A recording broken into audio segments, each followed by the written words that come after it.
तो कैसे हो दोस्तों, आई होप सभी लोग बढ़िया होंगे। तो ये है हमारा लेक्चर 3 जो कि मैथ्स के लिए है और हमारा टारगेट है एडीज 2025। तो इस मंथ के एंड तक हम टोटल फिजिक्स और टोटल मैथ्स कंप्लीट कर लेंगे। लास्ट चैप्टर में मतलब लास्ट लेक्चर में हमने सीक्वेंस एंड सीरीज तक कंप्लीट कर लिया था और अभी हम 11th की मैथ ही कर रहे हैं और ये आज जो लेक्चर होगा उसके अंदर मैथ पूरी कंप्लीट हो जाएगी 11th की। ठीक है, तो आज हम स्टार्ट करेंगे सबसे पहले स्ट्रेट लाइन से, उसके बाद हम करेंगे कॉनिक सेक्शंस,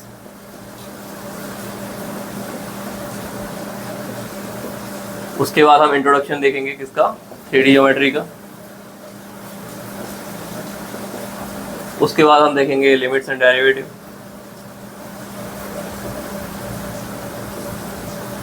उसके बाद हम देखेंगे स्टैटिस्टिक्स,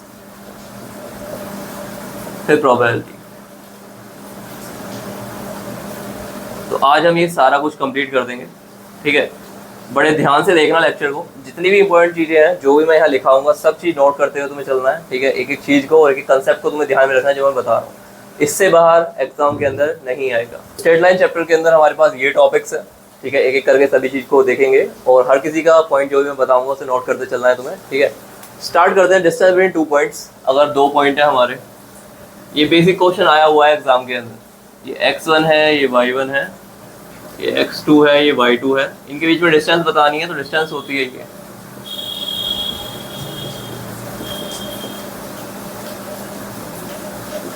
ठीक है, ये फॉर्मूला तुम्हें पता होना चाहिए। इनके बीच की डिस्टेंस का फॉर्मूला ये होता है। नेक्स्ट है इंटरसेक्शन पॉइंट। अब इनके बीच में ये x1 y1 है, x2 y2 है, ये बीच में एक लाइन है। ठीक है, अब कोई पॉइंट है P जिसके कोऑर्डिनेट है x y, ये m n रेशियो में इसे डिवाइड कर रहा है। ठीक है, m एंड n में, तो x y के कोऑर्डिनेट बताने हैं। तो x क्या होगा, m x2 plus n x1 divide by m plus n। Same he y के लिए m y2 plus n y1 divide by m plus n। ठीक है, इन जनरल जब हम रेशियो को मानते हैं तो एज्यूम करते हैं हम m रेशियो n को k रेशियो 1। ठीक है, तो उससे थोड़ी चीज़ें आसान हो जाती हैं। तो k रेशियो 1 एज्यूम करोगे तो यहाँ पे m की जगह ये होगा, n की जगह ये होगा, तो यहाँ पे x2 plus m k x1 हो जाएगा। ठीक है, यहाँ पे k प्लस 1 हो जाएगा, तो उससे तुम्हारे पास वेरिएबल एक ही रहेगा। ठीक है, तो इस तरह से तुम कई बार एज्यूम कर सकते हो k रेशियो 1, ठीक है, m रेशियो n को, तो ईजी हो जाएगा तुम्हें अगर m और n निकालने होंगे। ठीक है, ये तो बस याद रखनी है थोड़ी सी। नेक्स्ट है एरिया ऑफ ए ट्राइंगल। अगर तुम्हें 3 पॉइंट गिवन है, कोई एक यहाँ पे थर्ड पॉइंट भी गिवन है x3 y3 और ये ट्राइंगल क्रिएट हो रहा है x1 y1 x2 y2 x3 y3। ठीक है, तो अब इस ट्राइंगल का एरिया बताना है तो उसका फॉर्मूला होता है 1/2 x1 y2 minus y3 plus x2 y3 minus y1 plus x3 y1 minus y2। ठीक है, ये एरिया का फॉर्मूला होता है, इसे भी नोट कर लो एज इट इज। नेक्स्ट आते हैं हम स्लोप पे। ठीक है, अब स्लोप क्या चीज़ है। ठीक है, स्लोप को अभी तुम समझोगे, उसके बाद उसके बारे में हम थोड़ा ज़्यादा अच्छे से जानेंगे। कोई भी एक लाइन है, कोई भी एक लाइन है, क्योंकि स्लोप लाइन का ही होता है। ठीक है, उसका हर पॉइंट पे स्लोप सेम रहता है। तो कोई भी एक हमारी लाइन है, मान लो ये है, ये थीटा एंगल बना रही है प्लस एक्स एक्सिस से।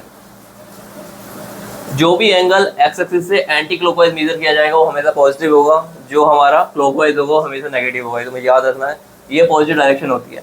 तो पॉजिटिव डायरेक्शन में थीटा एंगल बनाया तो tan थीटा ही हमें स्लोप देता है। स्लोप को m बोल देते हैं, तो tan थीटा क्या होगा, स्लोप। अब स्लोप दूसरी तरीके से भी निकाला जा सकता है। कोई 2 पॉइंट तुम्हें गिवन है, ठीक है, मान लो यहाँ पे गिवन है x1 y1 और यहाँ पे गिवन है x2 y2 और तुम्हें स्लोप कैलकुलेट करना है। तो स्लोप का फॉर्मूला होता है y2 minus y1 divide by x2 minus x1। ठीक है, ये फॉर्मूला एज इट इज याद रखना है तुम्हें। अब तुम्हें स्लोप के बारे में पता लग गया है। नेक्स्ट है हमारा कि 2 लाइन कब पैरेलल होंगी, कब परपेंडिकुलर होंगी। तो हमें स्लोप से कैसे पता लगेगा। ठीक है, तो 2 लाइन है, मान लो ये है, एक ये है, एक ये है। ठीक है, अगर ये पैरेलल होंगी तो जो थीटा यहाँ पे होगा वही थीटा यहाँ पे होगा। ठीक है, और स्लोप हमें क्या देता है, tan थीटा। तो इसका स्लोप m1 है, इसका m2 है, तो tan थीटा दोनों के लिए सेम है, तो मतलब स्लोप सेम है। तो पैरेलल होंगे तो स्लोप बराबर रहेगा। अगर परपेंडिकुलर है एक दूसरे के, एक लाइन ये है दूसरी लाइन ये है, तो इनके जो स्लोप का मल्टीप्लाई है वो हमेशा -1 रहेगा। ये तुम्हें याद रखना है, वेरी इंपॉर्टेंट। परपेंडिकुलर है तो मल्टीप्लाई -1 होगी, और अगर पैरेलल है तो दोनों का स्लोप इक्वल होगा। नेक्स्ट है एंगल बिटवीन टू लाइंस। अब हमारे पास दो लाइन है, एक लाइन है हमारी इस तरह से, दूसरी लाइन है हमारी इस तरह से, ठीक है। अब यहाँ पे इनके बीच में एक थीटा एंगल है, ठीक है। पहली वाली का स्लोप m1 है, इसका स्लोप m2 है, तो ये हमें थीटा निकालना है। तो कैसे निकालोगे, इसका डायरेक्ट फॉर्मूला तुम्हें याद रखना है। tan theta equal to m2 minus m1 1 plus m1 m2, ठीक है। मोड हमारा इस पूरे का ये है, तो ये फॉर्मूला है। थीटा यहाँ से tan इनवर्स करके निकल जाएगा, तो तुम्हें ये पता होना चाहिए डायरेक्ट थीटा कैसे निकालना है, ठीक है। नेक्स्ट है हमारी, अब स्लोप, हमारी लाइन की इक्वेशन कैसे बनेगी। तो उसे लाइन की इक्वेशन बनाने के लिए बहुत सारे तरीके हैं, तो उन सभी तरीकों को हम यहाँ पे देखेंगे। पहला है हमारा पॉइंट स्लोप फॉर्म, मतलब एक पॉइंट गिवन है और लाइन का स्लोप हमें गिवन है, तो किस तरह से निकालेंगे। मतलब ये है एक लाइन है, उस पर एक पॉइंट गिवन है x1 y1, और इसका स्लोप हमें किया हुआ है m। अब हमें इसकी इक्वेशन निकालनी है। स्लोप मैंने बताया था कैसे निकलेगा। अब यहाँ पे कोई भी एक जनरल पॉइंट एक्स वाई मान लो, और ये हमें गिवन है, तो y1 minus y divide by x1 minus x equal to m, ठीक है। ऐसे तुम डायरेक्टली इक्वेशन निकाल सकते हो अगर तुम्हें ये पॉइंट गिवन होंगे, ये गिवन होगा। नेक्स्ट है 2 पॉइंट फॉर्म। अब 2 पॉइंट गिवन है, x1 y1 x2 y2, और ये नहीं गिवन है, तो अब तुम क्या करोगे, स्लोप निकाल सकते हो। तुम कैसे निकालोगे, y2 कैसे भी कर लो, y1 minus y2 x1 minus x2, ये तुम्हें क्या स्लोप दे देगा। अब ये किसके इक्वल टू होगा, कोई एक जनरल पॉइंट मान लो xy, तो यहाँ से y minus y1 divide by x minus x1, इससे तुम्हें क्या है, इक्वेशन ऑफ लाइन मिल जाएगी, ठीक है। ये दूसरा तरीका है जब 2 पॉइंट हमें गिवन होंगे। नेक्स्ट हमारी स्लोप इंटरसेप्ट फॉर्म। अब हमें स्लोप गिवन है और हमें इंटरसेप्ट गिवन है। अब इंटरसेप्ट क्या होता है, देखो, अगर ये हमारी कोई भी एक लाइन है,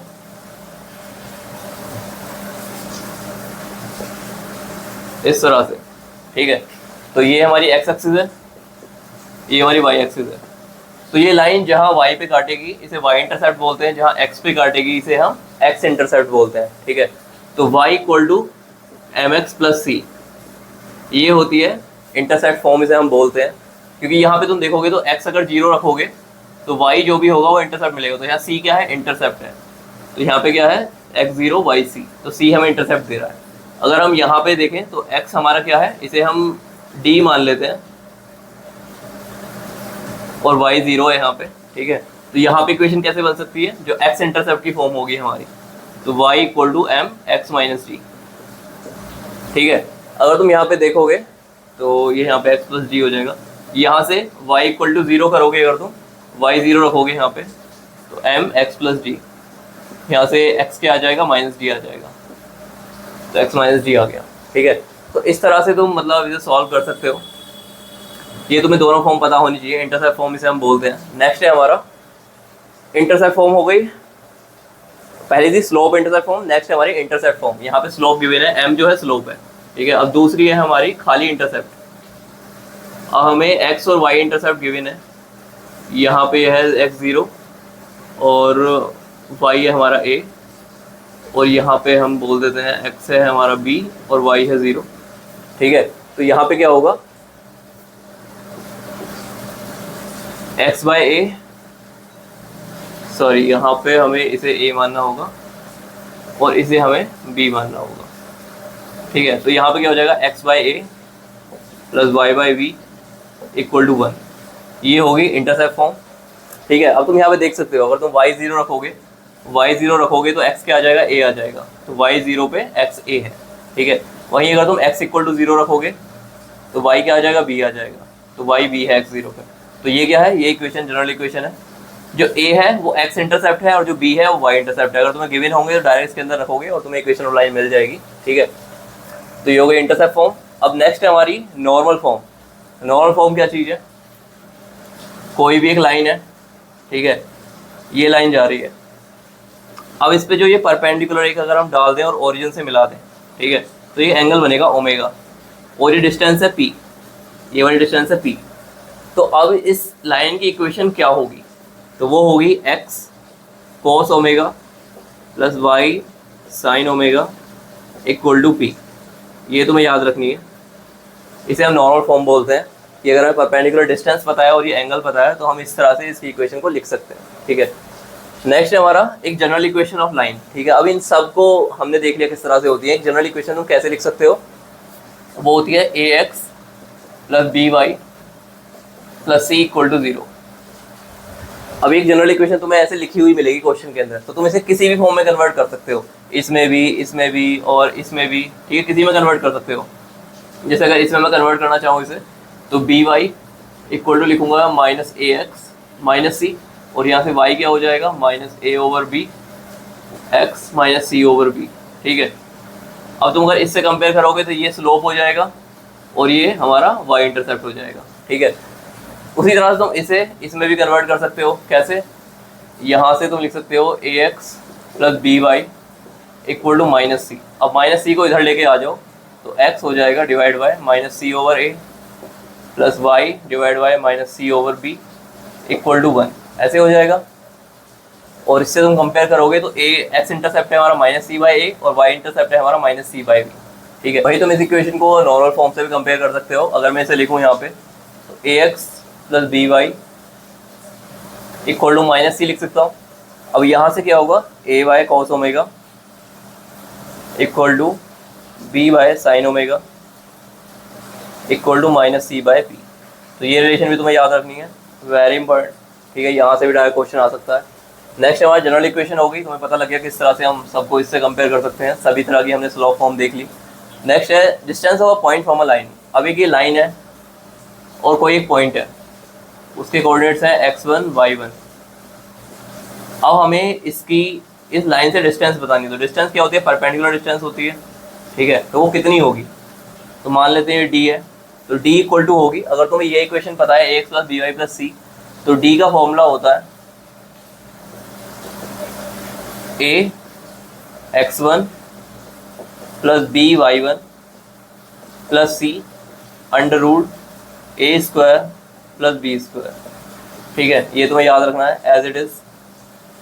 ये होता है डिस्टेंस का फॉर्मूला। नेक्स्ट है डिस्टेंस बिटवीन पैरेलल लाइंस। अब ये तो हो गया हमारे एक नॉर्मल पॉइंट का। अब नेक्स्ट है हमारा, अगर एक ये लाइन है और एक दूसरी लाइन है, दोनों एक दूसरे के पैरेलल हैं, इनके बीच की डिस्टेंस d है, तो ये d कितनी होगी, ठीक है। तो हमें इसे निकालने के दो तरीके हैं। अगर तुम्हें इन दोनों की इक्वेशन पता है y equal to m x plus C1 C2, अगर इस तरह से तुम्हें इक्वेशन पता है तो हमारा जो फॉर्मूला होगा इस डिस्टेंस का वो होगा C1 minus C2 under root 1 plus m square, ठीक है। एक तो ये फॉर्मूला है। अगर तुम्हें इस फॉर्म में पता है, स्लोप सेम है क्योंकि दोनों पैरेलल हैं। अगर तुम्हें इस फॉर्म में पता है ax plus b y plus C1 equal to 0, ax plus b y plus C2 equal to 0, ठीक है। यहाँ पे क्या होंगे, अगर पैरेलल है तो ये रेशो सेम होते हैं, मतलब सेम नहीं होते, रेशो सेम रहते हैं। वैसे a1 बोलूँ, ये a2 हो गया, ये b1 हो गया, ये b2 हो गया, तो a1 over a2 equal to होता है b1 ओवर b2 के, अगर ये पैरेलल है, ठीक है। तो ये तुम्हें याद रखना है। तो अगर इस तरह की इक्वेशन पता है इन दोनों लाइनों की, तो हमारी जो डिस्टेंस होगी वो होगी C1 minus C2 under root a square plus b square, ठीक है। ये तुम्हें याद रखना है। यहाँ पे क्या है कि तुम इसे डिवाइड कर दोगे और ये ए बी को तुम्हें सेम बना लेना है, ठीक है। तो इक्वेशन जो होगी तुम्हारी इस फॉर्म में तुम लेके आओगे पहले, जहाँ ये ए और बी सेम हो जाएगा। अगर ये पैरेलल है तो ये ए और बी सेम हो ही जाएंगे, ठीक है। तो इस फॉर्म में कन्वर्ट करोगे, उसके बाद C1 माइनस C2 और जो भी ए बी आया उसे यहाँ पे रख देना है, तो डी तुम्हें मिल जाएगी। अगर तुम्हें एम और C1 की फॉर्म में इसमें पता है तो ये हो जाएगा हमारा फॉर्मूला। ये C1 इंटरसेप्ट है और ये C1 कांस्टेंट वाला है, ये तुम्हें याद रखना है, ठीक है। ये कैपिटल C1 की फॉर्म में तुम लिख सकते हो और ये स्मॉल C1 है। तो ये दो फॉर्मूले तो वेरी इंपॉर्टेंट है जो याद रखने हैं, डायरेक्ट क्वेश्चन आएगा इसके ऊपर। तो यही था हमारा स्ट्रेट लाइन के अंदर। तो नेक्स्ट है हमारा कॉनिक सेक्शंस। तो कॉनिक सेक्शन इसे क्यों बोलते हैं, क्योंकि देखो एक कॉन टाइप स्ट्रक्चर मैंने बना दिया है, ये 3D में तुम्हें एज्यूम करना है, 3D में बाहर को निकला हुआ है। अब इससे हम 4 स्ट्रक्चर बना सकते हैं, ठीक है। मान लो ये एक कुछ प्लेन पेपर टाइप है, ठीक है, उसे मैं इसके अंदर इस तरह से अंदर घुसा दूँ, ठीक है। अब ये कुछ यहाँ पे एंगल बना रहा है, ठीक है। मतलब अगर ये इस तरह से सीधा गया है, बिल्कुल सीधा अंदर को गया है, ठीक है,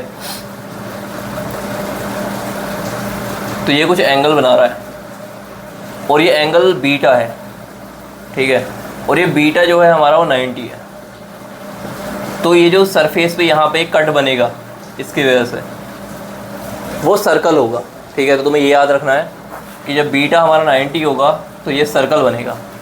अब क्या है कि इसे ऐसे ना करके थोड़ा ऐसे करके घुमाएंगे, अब ऐसे करके डालेंगे, ठीक है।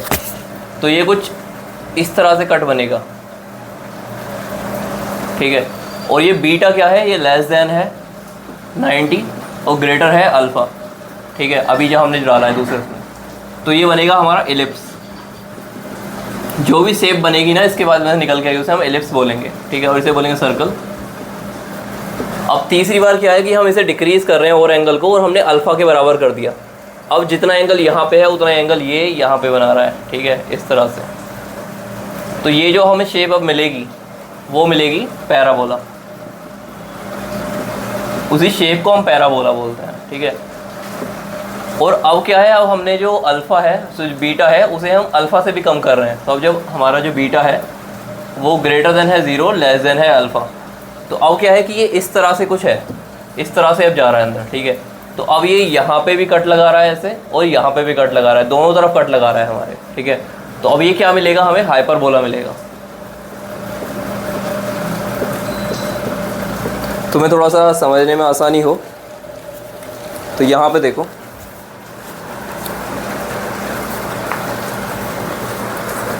ये है, ये सर्कल है। जब प्लेन गया उसके बाद जब हमारा एंगल डिक्रीज होना स्टार्ट हुआ तो ये एलिप्स मिला। जब ये अल्फ़ा बीटा के इक्वल हो गया तो ये पैराबोला मिला हमें।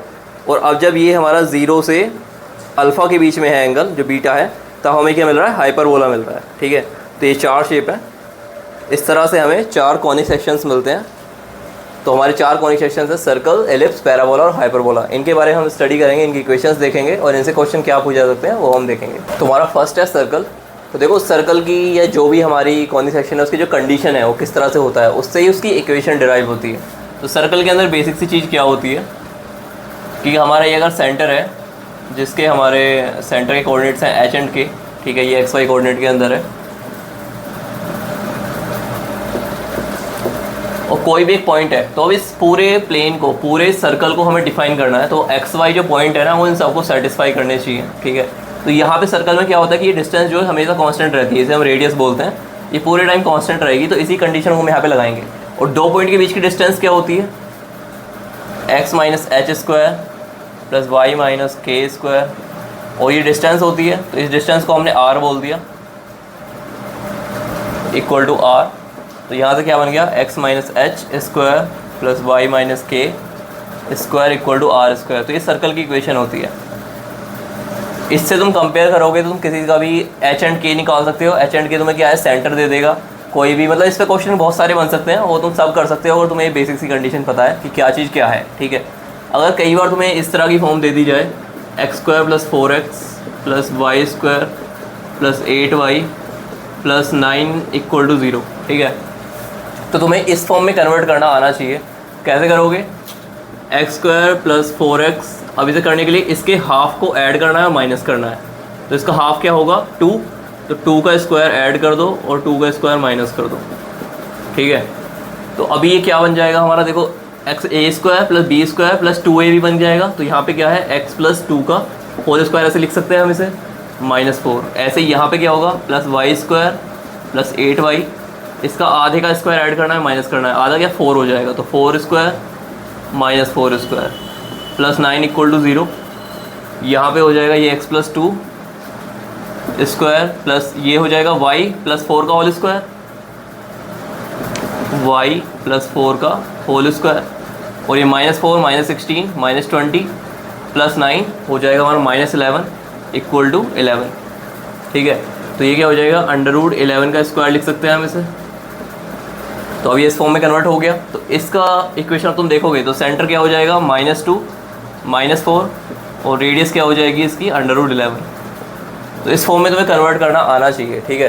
तो बेसिकली हम किस तरह से स्क्वायर में कन्वर्ट करते हैं, एक्स स्क्वायर प्लस 4x है, तो एक्स स्क्वायर प्लस 4x, इसके आधे का स्क्वायर ऐड करना है और माइनस करना है, ठीक है। तो ये क्या है, कंप्लीट स्क्वायर हो जाएगा x प्लस 2 का whole square, a square plus b square plus 2a भी क्या है, यही मिल जाएगा तुम्हें। तो ये इस तरह से लिख सकते हो, ऐसे वहाँ पे कर सकते हो। तो ये तुम्हें पता होना चाहिए। तो नेक्स्ट है हमारा पैराबोला। देखो बेसिकली जो पैराबोला वर्ड है ना, वो डिराइव इस चीज़ से हुआ है, कोई चीज़ थ्रो की जाती है ना, तो उसकी जो शेप आती है उसे हम पैराबोला बोला, क्योंकि पैरा का मीनिंग एक तरह से थ्रो कुछ होता है, ठीक है। तो उससे निकल के आया है वर्ड। तो पैराबोला क्या चीज़ है, उसकी प्रॉपर्टी क्या होती है, अगर ये हमारी है इस तरह से, ये x है, ये y है, ठीक है, और एक शेप है कुछ भी, ठीक है, ये यहाँ से मिल के जा रही है, ठीक है, यहाँ टच्ड है। अभी कोई भी एक हमारा यहाँ पे पॉइंट है जिसे हम फोकस बोलेंगे, ठीक है। तो उससे जो डिस्टेंस होगी किसी भी पॉइंट की, वो इक्वल होगी कोई एक लाइन है उसके, तो ये जो डिस्टेंस होगी वो बराबर होगी इसके। तो कोई भी यहाँ पे पॉइंट है, इसे भी लोगे तो ये डिस्टेंस बराबर होगी, ये लोगे तो ये डिस्टेंस बराबर होगी, ठीक है। ये आपस में सब इक्वल होंगी। तो ये होती है पैराबोला की प्रॉपर्टी। अब यहाँ नाम तुम्हें याद रखना है, इसे हम वर्टेक्स बोलते हैं इस पॉइंट को, ये ओरिजिन पे होता है, इस डिस्टेंस को a बोलते हैं। ये स्टैंडर्ड पैराबोला मैं तुम्हें बता रहा हूँ, ये डिस्टेंस a है, तो ये -a हो जाएगी, इक्वल डिस्टेंस पे होती है। इसे हम डायरेक्ट्रिक्स बोलते हैं, ठीक है। और अभी जब ये डिस्टेंस इक्वल है तो ये a है, ये भी a है, तो इनके बीच की डिस्टेंस कितनी है, 2a, तुम्हें ये याद रखनी है। अभी इसकी इक्वेशन कैसे निकल के आएगी, तो ये बेसिकली हम वैसे ही करते हैं कि इस डिस्टेंस को इसके इक्वल रख देंगे, यहाँ कुछ एक्स वाई मान लेंगे। तो ये सब डेरिवेशन तुम्हें याद नहीं रखनी है। इस पैराबोला की इक्वेशन होती है Y square equal to 4ax, ठीक है। तो यहाँ पर तुम देखोगे कि x अगर मैं 0 रख दूँ तो y भी 0 हो जाएगा, तो यही पॉइंट मिल जाएगा तुम्हें। अगर x a रख दोगे तो y क्या मिल जाएगा तुम्हें, 2a मिल जाएगा। तो x a पे, जहाँ पे x a होगा यहाँ पे कहीं पे, तो y कितना हो जाएगा, 2a हो जाएगा। तो इस तरह से मतलब सारे पॉइंट्स को निकालते हो, ये पॉइंट्स इस पे सब लाई करते हैं पैराबोला पे, ठीक है। तो ये इक्वेशन है। वहीं अगर ये इस तरह से होता, ये हमारी x एक्सिस है, ये y एक्सिस है, और हमारा पैराबोला इस तरफ से है, ठीक है, ये ओरिजिन से मिल रही है, तो इसकी इक्वेशन होती है Y square equal to -4ax, ठीक है। वहीं अगर तुम्हारा ये पैराबोला ऊपर की तरफ लाई कर रहा है y एक्सिस पे, ठीक है, सब चीज़ सेम है, लेकिन अगर यहाँ पे इस तरह से आ रहा है तो x square equal to 4ay ये है, और अगर इस तरह से है नीचे की साइड से, तो ये होता है हमारा x square equal to -4ay, ठीक है। ये चारों इक्वेशन तुम्हें याद रखनी है, किसकी इक्वेशन कहाँ पे लगेगी, क्योंकि तुम्हें बेसिकली पैराबोला की इक्वेशन दे देंगे, तुम्हें बस कंपेयर करना होता है इन स्टैंडर्ड इक्वेशन से, और तुम्हें a की वैल्यू या कुछ भी तुम्हें x y निकालने को बोल देंगे, तो सब तुम निकाल सकते हो। तो तुम बेसिकली इन 4 इक्वेशन को अगर तुम्हें याद है ना, तो तुम सब कुछ निकाल सकते हो। दूसरा तुमसे पूछा जाएगा लैटस रेक्टम। तो लैटस रेक्टम अगर पूछ लिया जाए तो ये क्या होता है, ये होता है कि अगर फोकस है तो यहाँ से एक स्ट्रेट लाइन ऊपर को जाएगी और एक स्ट्रेट लाइन नीचे को जाएगी। तो इस पॉइंट के बीच की डिस्टेंस जो होती है उसे हम लैटस रेक्टम बोलते हैं। अब देखो यहाँ पे एक्स ए है, तो ये y हमें कोऑर्डिनेट कैसे मिलेगा, इस इक्वेशन में रख दो, एक्स ए रखोगे तो 4a स्क्वायर हो जाएगा और y आ जाएगा 2a। तो ये डिस्टेंस है 2a, और टोटल कितनी है, ये भी 2a होगी, तो टोटल लैटस रेक्टम हमारा कितना आ जाएगा, 4a। तो 4a है लैटस रेक्टम पैराबोला का, ठीक है। ये चारों इक्वेशन लैटस रेक्टम और किसका पॉइंट कहाँ पे है, कौन सी क्या चीज़ है, ये तुम्हें पता होना चाहिए। बाकी एक और चीज़ मैं तुम्हें बता दूँ लाइंस की, उसमें हमें डिस्कस करना था कि जो अगर कोई लाइन होती है जो पैरेलल होती है इन एक्सिस के, जैसे मान लो कोई लाइन है जो वाई एक्सिस के पैरेलल है, ठीक है, ये 1 पे है, ये 2 पे है, तो इनकी इक्वेशन कैसे देते हैं हम, तो यहाँ पे सिंपल तुम इसे लिखोगे x इक्वल टू 1, ये भी इक्वेशन ऑफ लाइन है जिसका मीनिंग है कि ये y के पैरेलल है। x इक्वल टू 2 ये वाली लाइन है जो कि यहाँ पे है। ऐसे अगर ये है हमारी, तो y equal to 1, y equal to 2, y equal to 3, तो ये जो पैरेलल होती है ना इनके, उन्हें हम डायरेक्टली लिखते हैं, तो ये इक्वेशन ऑफ लाइन ही होती हैं, ठीक है।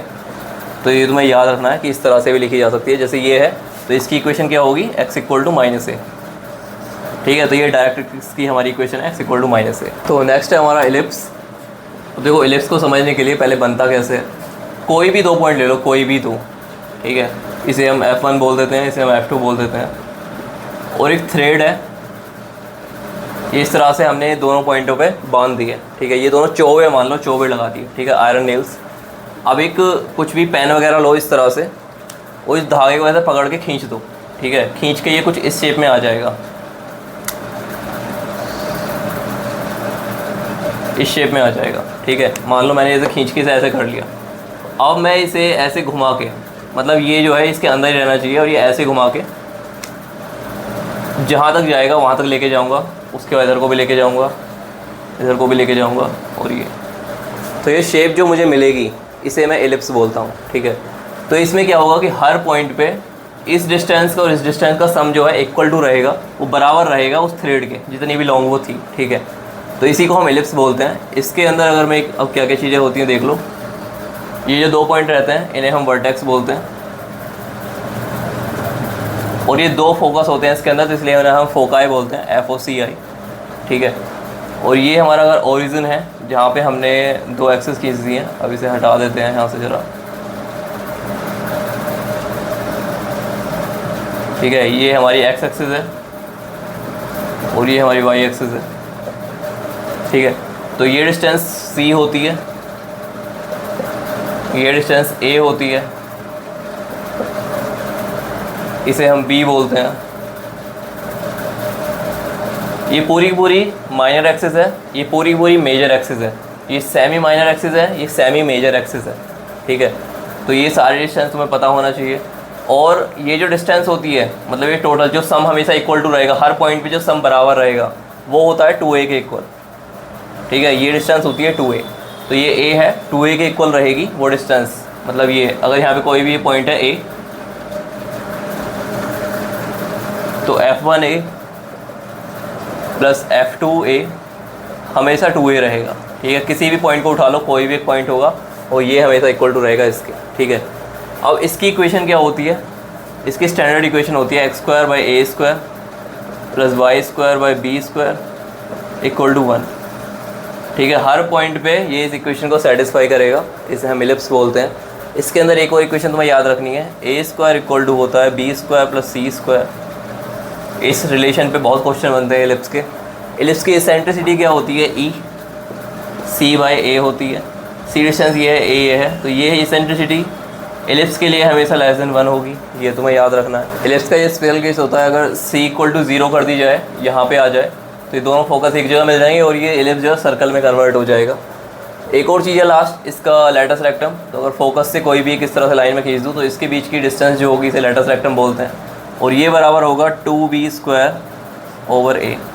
ये होता है latus rectum for a ellipse, ठीक है। तो ये पॉइंट्स है जो एलिप्स के बारे में तुम्हें पता होने चाहिए। तो लास्ट है हमारा हाइपरबोला, थोड़ा ध्यान से समझेंगे। ये हमारी एक लाइन है और ये 2 कर्व हैं। अभी हमें देखा था कॉनिक सेक्शन के अंदर 2 कर्व निकल के आ रहे थे, तो ये वो ही 2 कर्व हैं, ठीक है। तो अभी सॉरी, यहाँ पे क्या है कि 2 फोकस हैं, एक यहाँ पे है, एक यहाँ पे है। इसे F1 बोल देते हैं, इसे F2 बोल देते हैं, ठीक है। अब कोई भी एक पॉइंट यहाँ पे उठा लो P, ठीक है। तो P/F2 माइनस P/F1, ठीक है। अब यहाँ पे कोई पॉइंट उठा लो K, तो P/F2 माइनस P/F1 वो इक्वल टू होगा KF2 माइनस KF1। और अगर कोई और भी पॉइंट उठाओगे ना तो उसका डिफरेंस भी बराबर ही होगा, सब के सब इक्वल टू होते हैं। वो भी देखेंगे किसके बराबर होते हैं। फिलहाल ये याद रखो कि ये सब इक्वल होते हैं। किसके इक्वल होंगे, अभी यहाँ पे भी अगर तुम कोई पॉइंट उठाओगे, इसे M बोल देते हैं, तो MF1 माइनस MF2, तो ये डिफरेंस हमेशा इक्वल होगा। तो इन कर्व की यही खासियत है, ठीक है। तो इसी को हम हाइपरबोला बोलते हैं जो इन कंडीशन को सेटिस्फाई करते हैं। अब इसके अंदर थोड़ा सा देखेंगे तो यहाँ पे हमारे पास क्या क्या है। सबसे पहले तो ओरिजिन है हमारे पास, ये जो पॉइंट्स हैं इन्हें हम अगेन वर्टेक्स बोलते हैं, ठीक है। तो दोनों को मिला के वर्टिसेस हो जाएंगे। ये डिस्टेंस रहती है हमारी, ये A होती है। जो फोकस की डिस्टेंस है वो हमेशा C होगी। अब यहाँ से ओरिजिन से एक लाइन जाएगी जो यहाँ पे टेंजेंट होगी, मतलब इसके बिल्कुल टेंजेंट हो जानी चाहिए। ऐसे इधर से एक लाइन जाएगी। अब यहाँ से हम एक लाइन ऐसे स्ट्रेट ऊपर डालेंगे, तो ये जो डिस्टेंस हमें मिलेगी ये B होती है, ठीक है, इसे हम बी बोलते हैं। बी, ए और सी के अंदर रिलेशन यहाँ पे क्या होगी ये तुम्हें याद रखनी है। C square equal to a square plus b square. अगर तुम्हें बी नहीं मिल रही है तुम इस इक्वेशन से निकाल सकते हो, इससे तुम कुछ भी निकाल सकते हो अगर आपस में कुछ भी पता है तुम्हें, ठीक है। तो ये सारे पॉइंट्स तुम्हें पता लग गए। अब जो इक्वेशन होती है हाइपरबोला की वो क्या होती है, तो ये तुम्हें बहुत ध्यान से देखनी है। X square by a square minus y square by b square equal to 1। Ellipse के केस में यहाँ प्लस था, इक्वल टू 1 था। अभी यही हाइपरबोला अगर ऐसे उल्टा हो जाए, वाई एक्सिस पे आ जाए इस तरह से, तो इक्वेशन कैसे चेंज हो जाएगी, y square by a square minus x square by b square equal to 1। ठीक है, ये इक्वेशन ये हो जाएगी।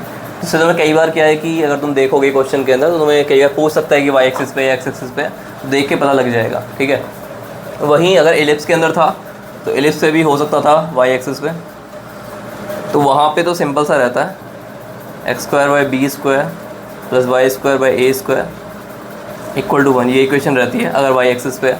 तो वो तो सिंपल सी चीज़ है, क्योंकि अभी यहाँ पे ये माइनर एक्सिस बन गई है तो इसे हम बी बोलेंगे, इसे ए बोलेंगे, इसलिए ये इक्वेशन इस तरह से हो गई है। और जब ये ऐसे थी तो ये ए था, ये बी थी, तो इक्वेशन क्या थी, x square by a square plus y square by b square equal to 1। ठीक है, तो ये तुम्हें सारे डिफरेंस पता होने चाहिए।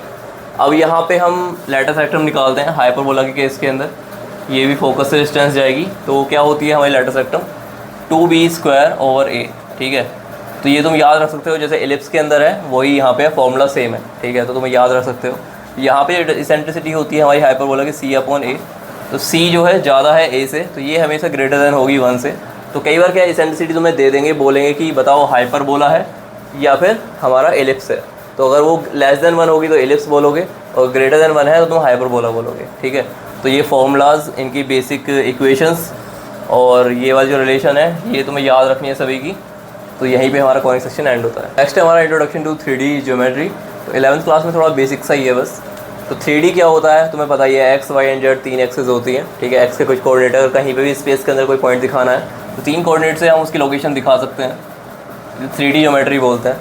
तो सबसे पहले हम पढ़ेंगे कि 2 पॉइंट के बीच की डिस्टेंस, ठीक है, ये x1 y1 z1 है और ये दूसरा पॉइंट है x2 y2 z2। तो इनके बीच की डिस्टेंस कितनी होगी, वही सेम फॉर्मूला रहेगा, x1 माइनस x2 का square plus y1 minus y2 का square plus z1 minus z2 का स्क्वायर। ठीक है, ये तुम्हें पता लग गया। दूसरा हम इसके अंदर पढ़ेंगे सेक्शन फार्मूला।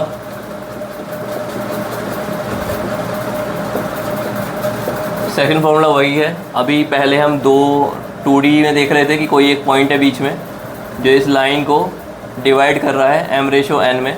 तो इसके हम रेशो कैसे निकालेंगे, अब x y z अगर तुम्हें निकालने हैं तो सिंपल सा है, x इक्वल टू nx1 प्लस mx2 divide by m plus n। ठीक है, इस तरह से फिर y भी निकाल सकते हो, z भी निकाल सकते हो, ठीक है। लेकिन अगर तुमसे बोल दे कि एक्सटर्नली डिवाइड कर रहा है, ठीक है, एक्सटर्नली डिवाइड कर रहा है उस लाइन को, तब तुम्हें क्या करना है, अगर ये वर्ड लिखा जाए एक्सटर्नली, तुम्हें बस n की जगह माइनस n कर देना है। x क्या होगा हमारा m x2 minus n x1 divide by m minus n। ठीक है, ऐसी y क्या हो जाएगा m y2 minus n y1 m minus n। z क्या हो जाएगा m z2 n z1 divide by m minus n। जब ये एक्सटर्नल डिवाइड करने का आएगा तो तुम्हें बोल देना है यहाँ पे बस प्लस n की जगह माइनस n कर देना है और तुम्हें सही कोऑर्डिनेट्स मिल जाएंगे। वहीं अगर एक कोई ट्राइंगल है, इसके कोऑर्डिनेट्स हैं x1 y1 z1 x2 y2 z2 x3 y3 z3, और तुमसे सेंट्रोइड के पूछे जाए कोऑर्डिनेट। सेंट्रोइड क्या होता है, मीडियन खींच दो ऊपर पॉइंट से, इस पॉइंट से, इस पॉइंट से, तो मीडियंस जहाँ पे मिलती हैं उसे सेंट्रोइड बोलते हैं। मीडियंस इस ट्रायंगल को इक्वल एरियाज़ में डिवाइड करती हैं, दोनों एरिया इक्वल रहते हैं। तो यहाँ से क्या है कि x जो होगा वो होगा x1 plus x2 plus x3 divide by 3, y होगा y1 plus y2 plus y3 divide by 3, और z होगा z1 plus z2 plus z3 divide by 3। तो 11th क्लास के अंदर 3D ज्योमेट्री में बस इतना ही है, बिकॉज इट इज़ इंट्रोडक्शन। ठीक है, बाकी डिटेल में 12th में पढ़ेंगे। तो नेक्स्ट पे चलते हैं। ये काफ़ी इंपॉर्टेंट चैप्टर है हमारा, लिमिट्स एंड डेरिवेटिव। तो इसके अंदर सबसे पहले लिमिट्स को समझेंगे। तो लिमिट्स क्या होती है? देखो, कोई भी हमने f(x), अभी हमने बहुत सारे फंक्शन पढ़े हैं, ठीक है। अगर एक हमारी ये है और एक f(x) हमारा डिफाइंड है, f(x) = 1 है और x > 0 के लिए, और f(x) हमारा 2 है और x < 0 के लिए, ठीक है। तो यहाँ पे क्या हो रहा है कि x जब हमारा ये x एक्सिस है, ये y एक्सिस है, तो x > 0 के लिए 1 है, तो यहाँ पे 1 है मान लो, ठीक है, x0 y1। तो ये लाइन है हमारी और ये पार्ट भी इंक्लूडेड है, ठीक है। ये है जब x > 0। जब x < 0 है तो f(x) हमारा 2 हो जा रहा है, तो यहाँ पे ये इंक्लूडेड नहीं है, ये 2 है, ठीक है, x0 y2, और ये इस तरह से लाइन जा रही है, ठीक है। तो इस तरह से ये फंक्शन डिफाइंड है।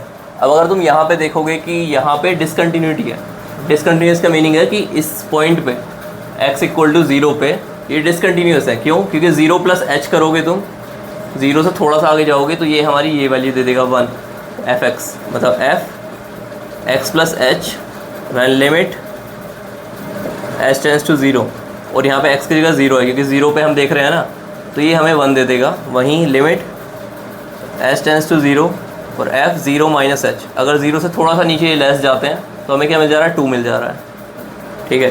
तो ये देखो दोनों लिमिट अलग अलग आ रही हैं, तो इसका मीनिंग क्या है? ये डिसकंटिन्यूस है। वहीं अगर ये दोनों के दोनों सेम होते तो हम इसे कंटिन्यूस बोलते। जैसे हमारे पास एग्जांपल है f(x) = x², ठीक है। तो उसका कर्व कैसे आएगा? कुछ इस तरह से कर्व आएगा, ठीक है। अब यहाँ पे तुम कोई भी पॉइंट उठा लो, ठीक है, उसमें थोड़ा सा प्लस करो, थोड़ा सा माइनस करो, मतलब यहाँ पे f(x + h) कर दें अगर हम, और लिमिट h → 0, तो ये क्या बन जाएगा? f(x) की जगह यहाँ पे क्या आ जाएगा? लिमिट h → 0 x + h², और h की जगह 0 रखोगे तो x² ही मिल जाएगा तुम्हें, ठीक है। इस तरह से x - h करोगे तो क्या बन जाएगा? लिमिट h → 0 x - h², और यहाँ पे h 0 रखोगे तो ये भी क्या आ जाएगा? x² ही आ जाएगा, ठीक है। तो तुम्हें क्या पता लग रहा है कि लिमिट प्लस और माइनस पे सेम रह रही है। तो ये क्या है? हमारा कर्व जो है f(x = x², ये कंटिन्यूस है। तो तुम देखोगे कि जो कंटिन्यूस कर्व होते हैं उन्हीं का हम डिफरेंशिएशन भी कर सकते हैं, क्योंकि डिफरेंशिएशन क्या होता है? dy/dx, और ये क्या है? ∂y/∂x। तो ये मतलब सिंपल स्लोप ही है एक तरह से। तो किसी पॉइंट पे स्लोप हम जब ही निकाल सकते हैं जब वो कर्व हमारा कंटिन्यूस हो। यहाँ पे तुम स्लोप नहीं निकाल सकते इस पॉइंट पे, क्योंकि इस पॉइंट पे डिसकंटिन्यूस हो गया है। तो यहाँ पे हम स्लोप निकाल पा रहे हैं क्योंकि ये कंटिन्यूस है। तो कंटिन्यूस जो फंक्शंस होते हैं उन्हीं का हम स्लोप निकाल पाते हैं। तो लिमिट सॉल्व करने के लिए कई बार क्वेश्चन आ जाता है, तो उसके लिए 2-4 फॉर्मूले तुम्हें याद रखने हैं। Limit x → a xn - an / x - a, ये होता है na(n-1). ये वेरी इंपॉर्टेंट फार्मूला, ये तुम्हें याद रखना है, ठीक है। एक होती है सैंडविच थ्योरम। अगर हमारा f(x) और g(x) और ये h(x) 3 फंक्शन है, ठीक है, ये है। अब जो हमारे f(x) और g(x) हैं वो एक तरह से इक्वल है, ठीक है। f(x) = g(x) है, किसी एक पॉइंट पे कंटिन्यूस है और इनकी वैल्यू भी, लिमिट भी सेम है, ठीक है, 1 है। तो h(x) भी क्या होगा? उस पॉइंट पे लिमिट इसकी भी 1 ही होगी, ठीक है। h(x) फंक्शन की भी लिमिट 1 ही होगी। इसे हम सैंडविच थ्योरम बोलते हैं, क्योंकि h(x) जो है सैंडविच बन गया, ठीक है। तो ये लिमिट तुम्हें सॉल्व करनी आनी चाहिए। यहाँ पे क्या है कि कई बार क्या होता है, ऐसे भी तुम्हें दे देते हैं x⁻10 - 1 / x⁻9 - 1 लिमिट x → 1, ठीक है। अब तुम इसे कैसे सॉल्व करोगे? तो यहाँ पे क्या है? x - 1 से ऊपर नीचे डिवाइड कर लोगे,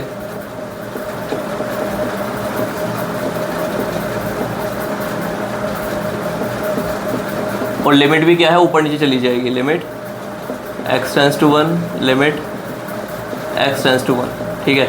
अब यहाँ पे क्या है? फॉर्मूला लगा दोगे na, यहाँ पे क्या है? 9 और 1, तो 9 आ जाएगा यहाँ पे, और यहाँ पे 10 आ जाएगा, तो 10/9 आंसर इसका आ जाएगा, ठीक है, क्योंकि a तो 1 है। तो इस तरह से हम लिमिट सॉल्व कर सकते हो। इस फॉर्मूले को इस तरह से भी यूज़ किया जा सकता है। अब कुछ ट्रिग्नोमेट्रिक हमारे फंक्शंस हैं जिनकी लिमिट तुम्हें पता होनी चाहिए, ठीक है, उनके फॉर्मूले तुम्हें एज इट इज़ याद होने चाहिए। एक है हमारा लिमिट x → 0 sin x/x, ये 1 होता है। लिमिट x → 0 tan x/x ये भी 1 होता है। Limit x tends to 0 1 minus cos x divide by x, ये 0 होता है। ये 3 फॉर्मूले तुम्हें बिल्कुल एज इट इज़ याद होने चाहिए, इन पे बहुत सारे क्वेश्चन बन जाते हैं। तो नेक्स्ट है हमारा डेरिवेटिव। अभी देखो डेरिवेटिव क्या होता है, कोई भी हमारा फंक्शन गिवन है जो कि कंटिन्यूस है, ठीक है, ये एफ है हमारा, एक कंटिन्यूस फंक्शन है। तो अगर इसे तुम्हें किसी भी पॉइंट पे इसका डेरिवेटिव निकालना है, डेरिवेटिव क्या है कि कोई भी एक स्लोप है, उसके किसी भी पॉइंट पे डेरिवेटिव का मतलब है कि उसका स्लोप निकालना, ठीक है। ये कोई भी कर्व है, उस पॉइंट पे तुम्हें इसका स्लोप निकालना मीन्स उस पर इसका डेरिवेटिव निकालना, ठीक है। तो ये होता है हमारा लिमिट एच टेंस टू 0। ये एक बहुत जनरल सा फॉर्मूला है, इसी को यूज़ करोगे तुम किसी भी फंक्शन का निकाल सकते हो। अगर तुम्हें कोई फॉर्मूला याद नहीं रह रहा है तो इसे यूज़ करो और तुम्हें डायरेक्ट डेरिवेटिव मिल जाएगा।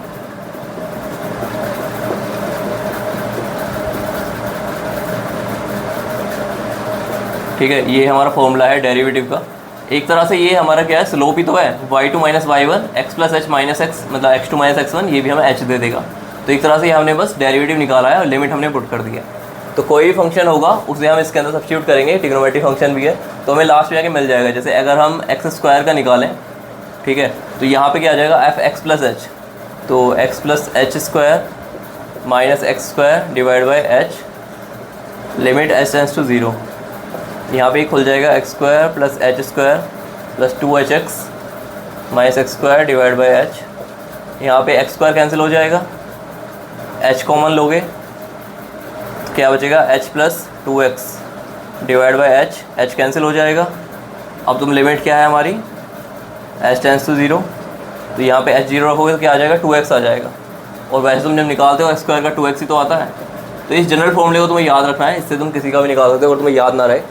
उसके बाद तुम्हें कौन कौन से फॉर्मूले याद रखने हैं, तो देखो अगर x n है तो डेरिवेटिव होता है हमारा nx n-1, ठीक है। अगर हमारा दो फंक्शन है, प्रोडक्ट में है fx gx और इनका डेरिवेटिव निकालना है, तो पहले वाले का डेरिवेटिव निकालो, दूसरे को ऐसे लिख दो, प्लस पहले वाले को ऐसे लिख दो, दूसरे का डेरिवेटिव कर दो, ठीक है। ये होता है प्रोडक्ट में अगर, ठीक है। अब अगर डिवाइड के अंदर है fx डिवाइड बाई gx, तो नीचे वाले फंक्शन का स्क्वायर करना है और नीचे वाले फंक्शन को ऐसे ही लिख देना है ऊपर, फिर ऊपर वाले का डेरिवेटिव कर देना है, माइनस नीचे वाले फंक्शन का डेरिवेटिव कर देना है और ऊपर वाले का ऐसे लिख देना है।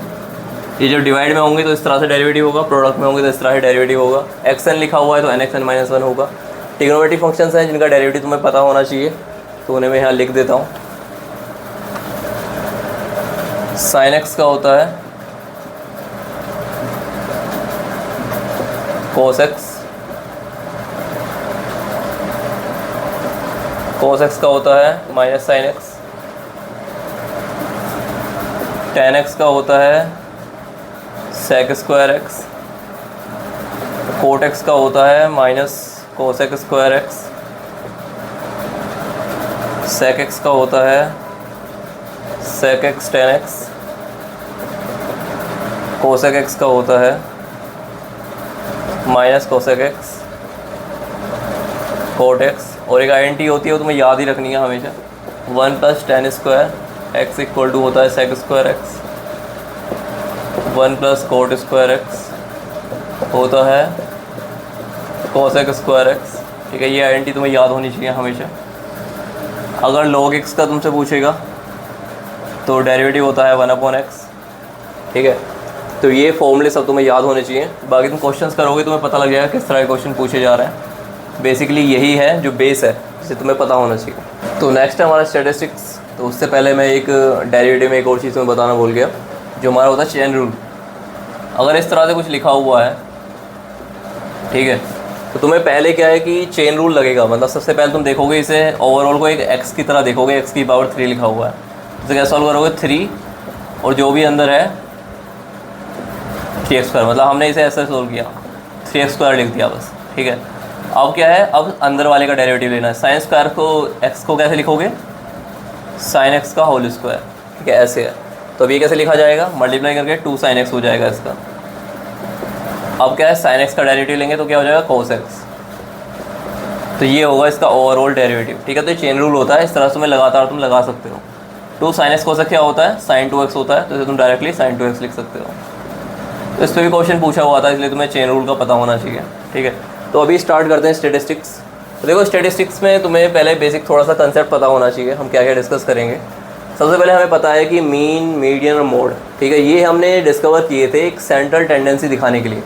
बहुत सारा हमारे पास डाटा है, उसके बीच में कि इस सब का एवरेज कुछ यहाँ बीच में को आएगा, तो उसके लिए हमने 3 चीज़ निकाली थी, मीन, मीडियन और मोड। मोड का मीनिंग होता है कोई चीज़ बहुत ज़्यादा बार आ रही है, तो कौन सा ऐसा हमारा डाटा है जो ज़्यादा बार आ रहा है, तो उसे मोड बोलते हैं। मीडियन क्या है, सेंटर की होती है, और मीन भी क्या होता है, उन सबका एवरेज सेंटर की तरफ ही होता है। तो ये तीनों सेंट्रल टेंडेंसी ही दिखाते हैं।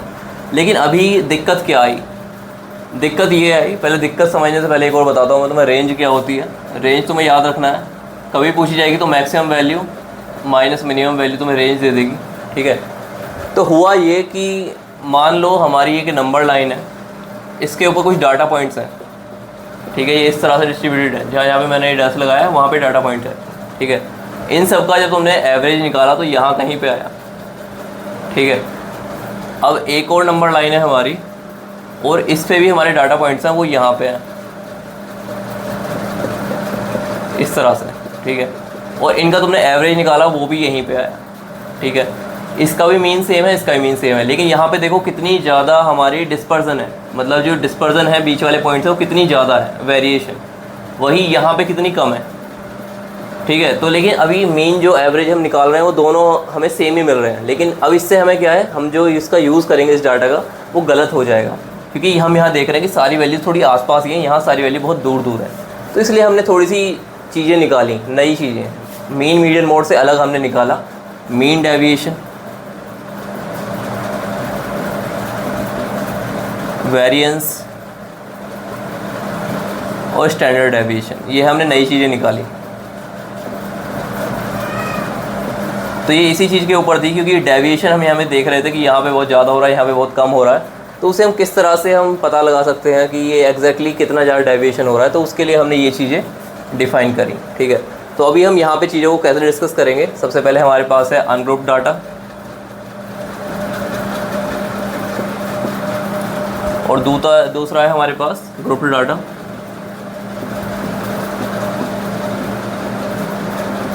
इसके अंदर हम 2 चीज़ें पढ़ेंगे, एक तो होता है हमारा डिस्क्रीट फ्रीक्वेंसी,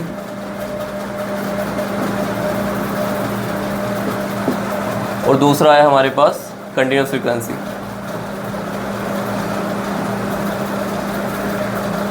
तो इन सभी के अंदर हम इन्हीं चीज़ों को पढ़ेंगे कि मीन डेविएशन कैसे निकालें, वेरिएंस कैसे निकालें, स्टैंडर्ड डेविएशन कैसे निकालें। ठीक है, ये 3 चीज़ें हमें पढ़नी है।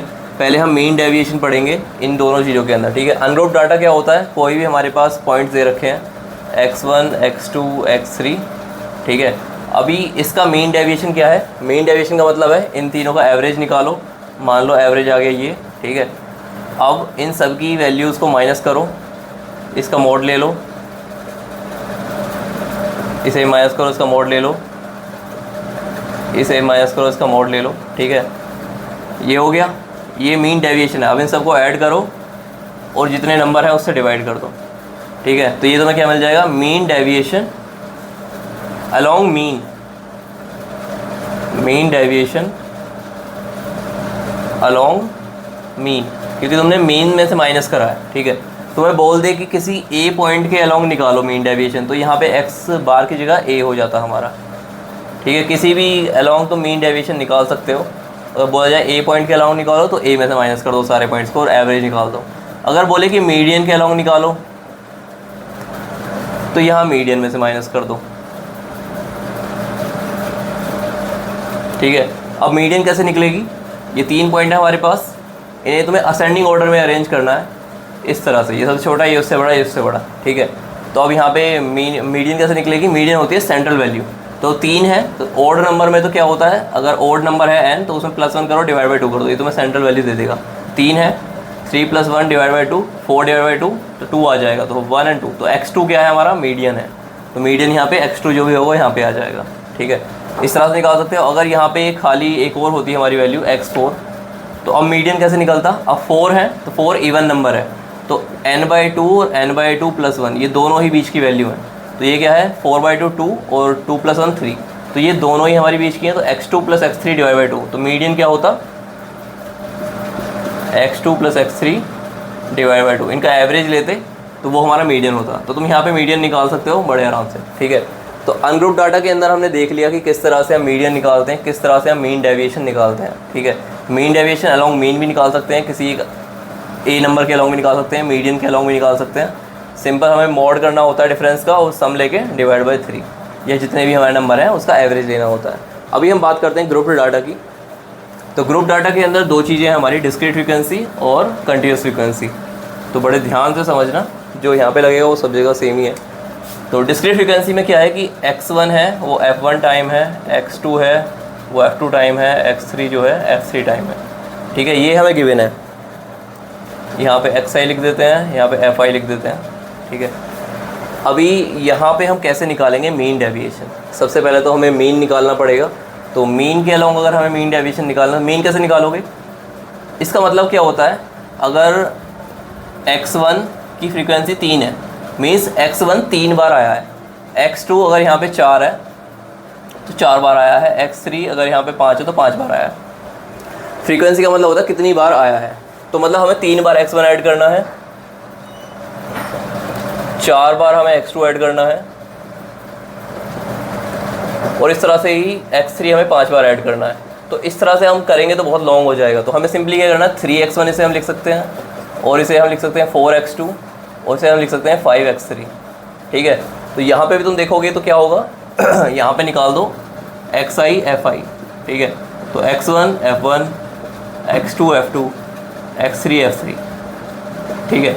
अब इनको सम कर दो, ठीक है। यहाँ पे अगर सिग्मा तुम ले लोगे, सिग्मा xi fi, और यहाँ पे ले लो सिग्मा fi। तो मीन क्या होता है, जो डिस्क्रीट डाटा हमारा रहता है उसके अंदर मीन होता है हमारा sigma xi fi divide by sigma fi, ये हमारा मीन होता है। तो यहाँ से तुम निकालोगे, और अब जब तुम्हें मीन मिल गया है तो अब क्या करना है, सिंबल वही करना है तुम्हें। यहाँ पे एक टेबल और बना लो, x मीन माइनस xi और उसका मोड। तो अब यहाँ से x मीन है, इसमें माइनस करते रहो, यहाँ पे लिखते रहो, और उसका सम ले लो और डिवाइड बाय सिग्मा fi, ठीक है। Means sigma x mean minus xi fi, ठीक है। यहाँ पे भी तुम fi की मल्टीप्लाई करोगे इसके साथ, तो यहाँ पे तुम्हें ये सारा कुछ ही लेना है, ठीक है। अब इसका सम ले लोगे, fi x mean minus xi divide by sigma fi, ये तुम्हें क्या दे देगा, मीन डेविएशन दे देगा।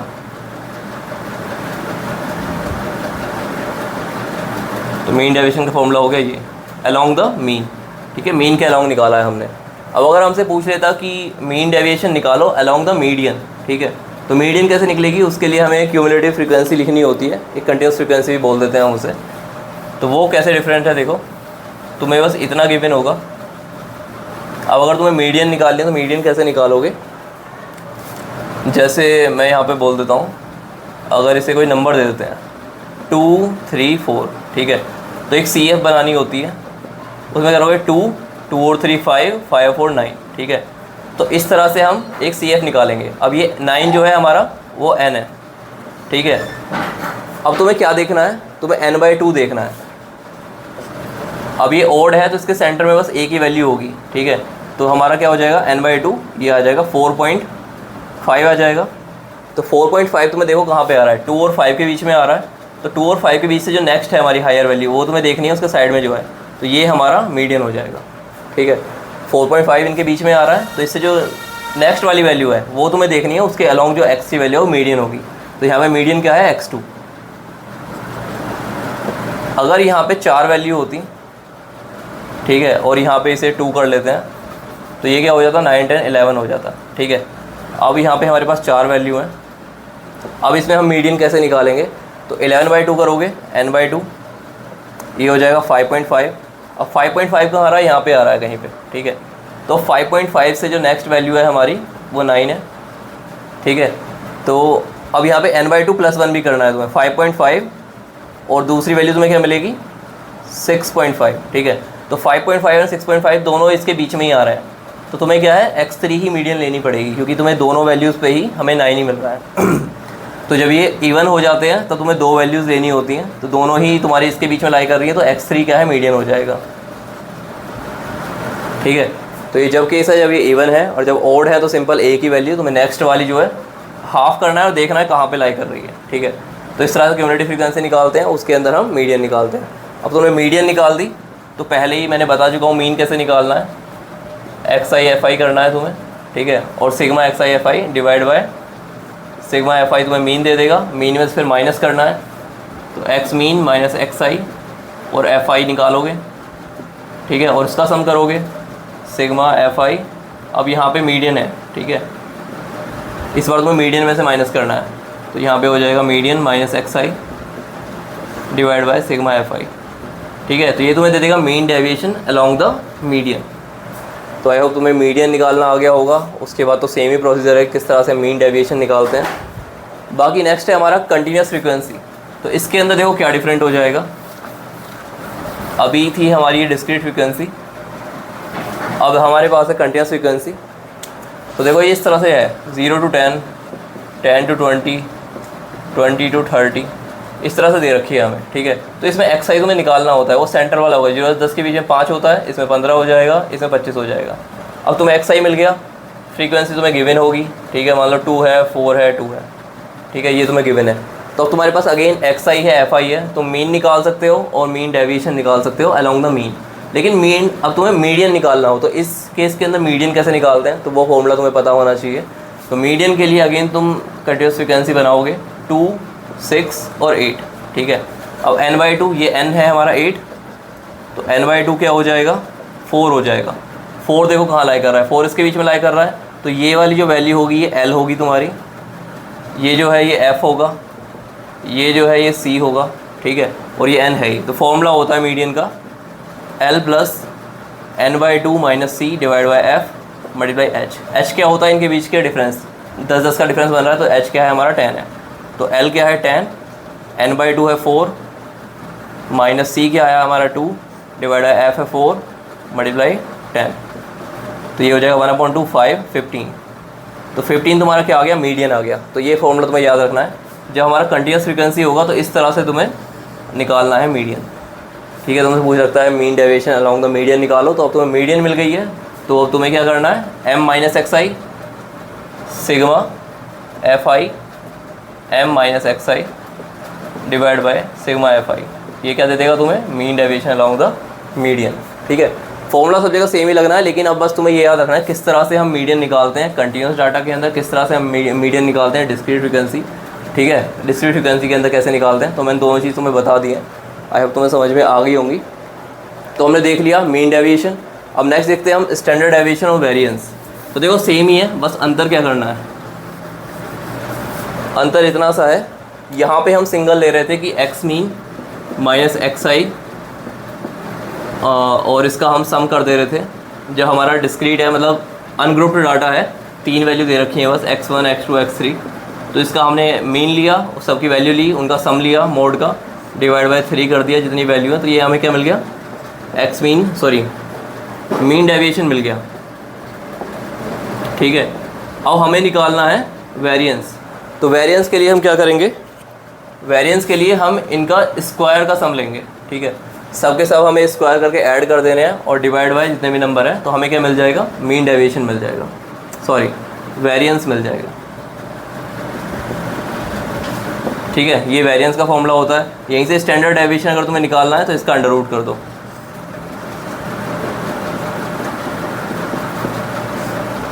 तो अनग्रुप डाटा के अंदर जो तुम्हें एक फॉर्मूला याद रखना है स्टैंडर्ड डेविएशन का, इसे हम सिग्मा से भी दिखा देते हैं, ठीक है, वो होता है under root sigma x i square divide by n minus x mean का स्क्वायर, ठीक है। ये फॉर्मूला तुम्हें याद रखना है।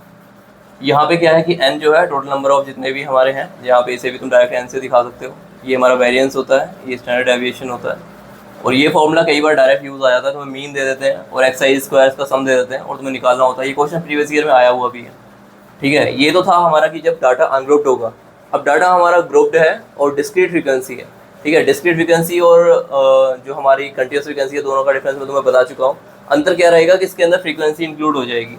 तो फॉर्मूला किस तरह से चेंज होगा, यहाँ पे हो जाएगा एफ आई और ये हो जाएगा हमारा सिग्मा एफ आई, यहाँ पे भी हमारा क्या हो जाएगा एफ आई और यहाँ पे क्या हो जाएगा सिग्मा एफ आई, इतना डिफरेंस पड़ेगा। और यहाँ पे क्या हो जाएगा, sigma is equal to under root f i x i square divide by n, यहाँ पे डायरेक्ट सिग्मा एफ आई भी लिख सकते हैं हम, माइनस एक्स मीन का स्क्वायर, ये सेम रहेगा। ठीक है, तो ये हमारा फॉर्मूला है, ये तुम्हें याद रखना है, बहुत ज़्यादा यूज़ होगा इन दो फॉर्मूला का। ठीक है, ये है हमारा जब डाटा अनग्रुप्ड है, ये है जो हमारा डाटा ग्रुप्ड है। इसके अंदर मैं तुम्हें मीडियन मीन निकालना अलग अलग, जो हमारा ग्रुप्ड है और ग्रुप के अंदर कंटिन्यूस है हमारा, ये डिस्क्रीट है, सबके अंदर मैं तुम्हें बता चुका हूँ किस तरह से मीन निकालना है, किस तरह से मीडियन निकालना है। तो ये फॉर्मूला तुम याद रखोगे। लास्ट में एक कोफिशिएंट ऑफ वेरिएशन भी होता है, sigma over x mean multiply 100। तो कई बार ये भी तुम्हें दे देते हैं तो अलग अलग उसका, तो तुम्हें डायरेक्ट फॉर्मूला पता होना चाहिए। ये स्टैंडर्ड डेविएशन है, ये मीन है, तो ये कोफिशिएंट ऑफ वेरिएशन है, ये हमें दिखाता है कितनी ज़्यादा डेविएशन है। ठीक है, तो जिसकी वैल्यू ये ज़्यादा होगी CV, उसके लिए डेविएशन ज़्यादा होगी। एक और तुम्हें याद रखना है मीन मीडियन मोड का फॉर्मूला। पहले से डायरेक्ट ऐसे याद रखो कि यहाँ मीन लिखो, यहाँ मीडियन लिखो, यहाँ मोड लिखो, और यहाँ माइनस का साइन लगाओ, यहाँ 3 लिखो, यहाँ 2 लिखो। ठीक है, ये फॉर्मूला तुम्हें याद रखना है। ठीक है, कई बार क्या है मीन मीडियन की वैल्यू दे देंगे, मॉड पूछ लेंगे, कुछ भी एक पूछ लेंगे, तो ये तुम्हें याद रखना है, डायरेक्ट इस पे क्वेश्चन बनेगा। लास्ट टॉपिक स्टार्ट करते हैं आज का, प्रोबेबिलिटी। उससे पहले मैं एक और चीज़ तुम्हें बता दूं कि अगर वेरिएंस के अंदर तुम किसी हर एक एलिमेंट में k की मल्टीप्लाई करोगे, तो जो हमारा फाइनल है वेरिएंस, उसके अंदर k स्क्वायर की मल्टीप्लाई हो जाएगी। ठीक है, ये तुम्हें याद रखना है। दूसरा, किसी भी एलिमेंट के अंदर कोई भी पॉजिटिव नंबर ऐड करो या माइनस करो, ठीक है, उससे वेरिएंस पे कोई फर्क नहीं पड़ता, वेरिएंस सेम रहता है। ठीक है, ये तुम्हें थोड़ा याद रखना है, डायरेक्ट क्वेश्चन भी यूज हो जाता है। नेक्स्ट आते हैं प्रोबेबिलिटी पे। तो 11th क्लास के अंदर प्रोबेबिलिटी थोड़ी सी बेसिक सी है, तो पहले हम थोड़ा बेसिक जानेंगे। 12th क्लास के अंदर प्रोबेबिलिटी का थोड़ा सा हाई लेवल देखेंगे। यहाँ पे लेकिन तुम्हें क्या है, सेट तुम पढ़ चुके हो, तो सेट पे रिलेटेड है पूरी पूरी प्रोबेबिलिटी। ठीक है, अगर तुम्हें सेट के सब चीज़ें आती हैं, यूनियन, इंटरसेक्शन, किस तरह से रिलेशन करते हैं, A union B equal to A plus B and A intersection B, अगर वो सब आते हैं ना, तो तुम्हें ये समझ में आ जाएगा। सबसे पहले सैम्पल स्पेस, तो इसे समझने के लिए मैं एक एग्जांपल लूँगा। 3 कॉइन है हमारे पास, 3 कॉइन्स, और उन्हें एक साथ टॉस किया गया। ठीक है, तो सैम्पल स्पेस क्या होता है, तो देखो हर एक का पहले तुम्हें पॉसिबल आउटकम निकालना है। अगर 3 कॉइन है ना, तो एक का कितना है, 2 है, टेल या हेड, 2 पॉसिबल आउटकम है। अब चाहे तो एक कॉइन को 3 बार उछाला हो, या 3 कॉइन को 1 बार उछाला हो, इसकी पावर वही कर दो। अगर 3 कॉइन है तो 3 कर दो, और अगर 3 बार उछाला है तो 2 भी 2 की पावर 3 ही होगा, तो कितने आ जाएगा, 8 आ जाएगा। तो ये 8 क्या होता है, टोटल सैम्पल स्पेस होता है। वैसे ही जैसे अगर क्यूब है कोई, ठीक है, वो डाइस होता है, तो डाइस के टोटल आउटकम कितने हैं, 6। अगर 2 बार एक ही डाइस उछाला गया है तो 6 की बार 2 हो जाएगा। अगर 2 डाइस एक बार उछाला गया तो भी 6 की बार 2 हो जाएगा। टोटल सैम्पल स्पेस ऐसे निकालते हैं। ठीक है, तो ये 36 दे देगा।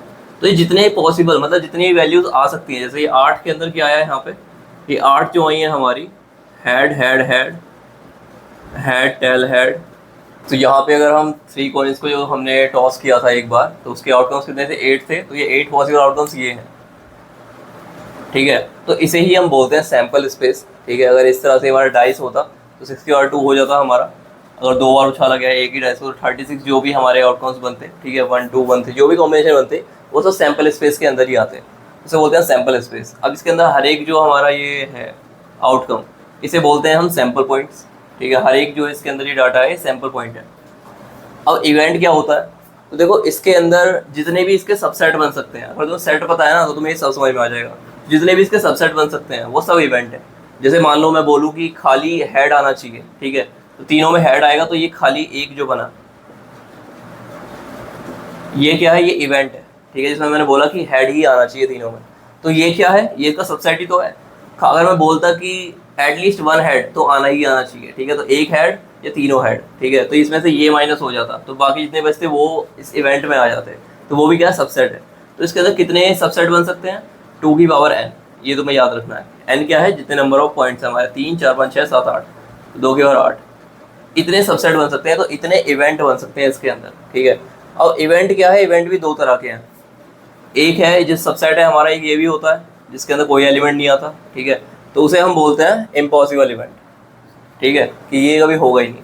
दूसरा होता है श्योर इवेंट, जिसके अंदर ये सारे आ रहे हैं, क्योंकि ये भी एक सबसेट है, तो ये इनमें से एक तो होगा ही होगा, या तीनों डाइस उछाल रहे हैं, इनमें से एक तो आएगा। तो श्योर इवेंट मीन्स उसकी प्रोबेबिलिटी 1 होगी, तो श्योर इवेंट बोलते हैं हम उसे, जिसके अंदर ये पूरा सैम्पल स्पेस हो जिसका हमारा, ठीक है, और ये इम्पॉसिबल मीन्स 5 वाला सबसेट हो, तो सबसेट को ही इवेंट बोलते हैं। ये तुम्हें याद रखना है। कोई तुमसे पूछेगा कितने इवेंट पॉसिबल है, तो 2 की पावर n कर देना, सैम्पल स्पेस का यहाँ पे n आ जाएगा, तो तुम्हें क्या मिल जाएगा, टोटल नंबर ऑफ सबसेट या टोटल नंबर ऑफ इवेंट्स मिल जाएंगे। ठीक है, अब नॉट इवेंट क्या है, नॉट इवेंट अगर मैं बोल रहा हूँ तीनों हेड आने चाहिए, ठीक है, तो तीनों हेड का इवेंट ए है, ठीक है, उसके अंदर एक एलिमेंट है ये वाला खाली।